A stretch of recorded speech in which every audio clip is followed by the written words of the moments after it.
បាទជំរាបសួរបងប្អូនថ្ងៃនេះខ្ញុំបាទគ្រូអសុបរានជ័យទឹកសំចែករំលែករុក្ខជាតិមួយទៀតហើយរុក្ខជាតិនេះឈ្មោះថា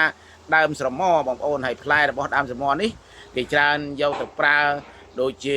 ចម្រើនអាយុវែងបងប្អូនហើយគេសម្បករបស់ដើមស្រមោនេះគេប្រើទៅលើថ្នាំកាពះពោះវៀនបងប្អូនហើយដើម្បីកុំឲ្យខាតពេលវេលាយូរសូមបងប្អូនទស្សនាវីដេអូរបស់ខ្ញុំបាទដូចតទៅសូមអញ្ជើញបងប្អូនបាទបងប្អូនខ្ញុំដើរមកឃើញដើមមួយទៀតហើយដើមនេះឈ្មោះថា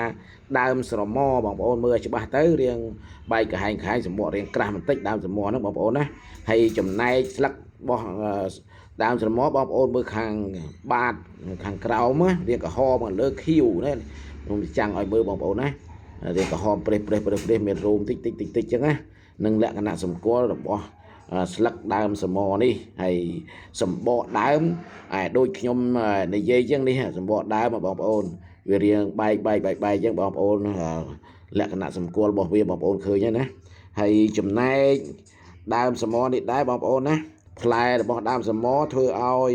មានការចងចាំអាយុវែងដែលយើងយកទៅប្រើពីនៃឱសថបុរាណខ្មែរយើងបងប្អូនហើយចំណែកសម្បកដើមសមនេះណាមានជំងឺដូចជាបងប្អូនកើតជំងឺកាពះពោះវៀនអញ្ចឹងបងប្អូនបត់ជើងយូរបត់ជើងមិនចាញ់បត់ជើងមកក្របដោយអាចផ្សាយបត់ជើង2-3ថ្ងៃបត់ជើងម្ដងអញ្ចឹងបងប្អូនយកសម្បកដើមស្រមនេះយកទៅប្រើនឹងបំបត្តិកាពះពោះវៀនអាការៈរោគកាពះពោះវៀនរបស់បងប្អូនណាបើសិនជាបងប្អូនមានមិនពុំមានជីបងប្អូនចាប់តែមួយដៃទៅយកទៅប្រើហើយហាលស្ងួតណាមួយដៃរបស់យើងនេះប្រើដាំរាល់ថ្ងៃទៅវាធ្វើឲ្យអាការៈរោគបំបត្តិកាពះពោះវៀននឹងបាត់ជាសះស្បើយជាពំខានហើយប្រកែណាដើមសមនេះបងប្អូនហើយនឹងមួយទៀតបងប្អូនណាបំបត្តិរាគយកសម្បកដើមដូចគ្នាណាបងប្អូនបើសិនណាបងប្អូនរាគមកមួយថ្ងៃពីរបីដងអស់កម្លាំងរហ័តហើយបងប្អូនហូបទឹកឲ្យបានច្រើនហើយដាំទឹកនឹងទឹកដាំផ្លែដើមសមសម្បកដើមហ្នឹងណាបងប្អូនដាំឲ្យបាន3លីត្រទៅបងប្អូនហូបទឹកឲ្យបានច្រើននិងបំបត្តិរាគកាត់បន្ថយនៅភាពអស់ជាតិទឹកនៅក្នុងសារពាង្គកាយរបស់យើងហើយនឹងទី2បងប្អូនណាទី3អាការៈរោគបងប្អូនដូចជាអ្នកមានជំងឺកើតនៅបេះដូងអ្នកជំងឺខ្សោយបេះដូងឈឺបេះដូងណា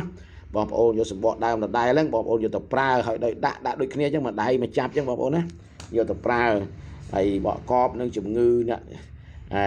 ខ្សោយបេះដូង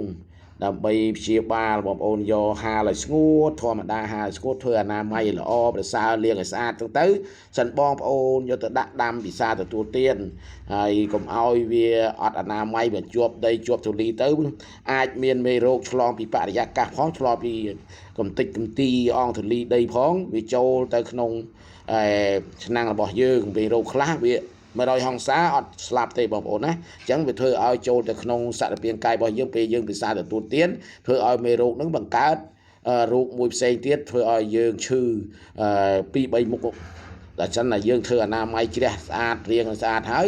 វាមេរោគទាំងនោះវាជ្រុះចេញទៅវាអត់បង្កើតមេរោគផ្សេងនៅក្នុងសារពាង្គកាយយើងទេបងប្អូនណាធ្វើអនាម័យស្អាតសង្ខេបមកហើយបងប្អូនយកទៅដាំពិសាទទួលទាននៅ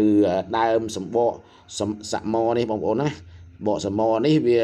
កប់នឹងជំងឺច្រើនប៉ុន្តែលោកគ្រូមានពេលវេលាខ្លីលោកគ្រូចែកជាធម្មទានតែប៉ុណ្្នឹងបានហើយបងប្អូនណាហើយនៅជាចុងក្រោយនេះបើសិនជាបងប្អូន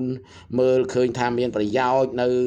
ដើមសមតេតិនឱសថបុរាណខ្មែរយើងសូមបងប្អូនចុច like ចុច share ចុច subscribe ឲ្យលោកគ្រូបានមួយផងបងប្អូនថ្ងៃក្រោយលោកគ្រូដើររកឆ្នាំណាដែលពាក់ព័ន្ធនឹងសុខភាពបងប្អូនចែកជាធម្មទានជូនបងប្អូនដោយ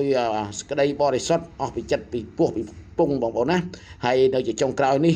សូមជូនពរបងប្អូនសូមឲ្យទេវតានៅថែរក្សារុក្ខ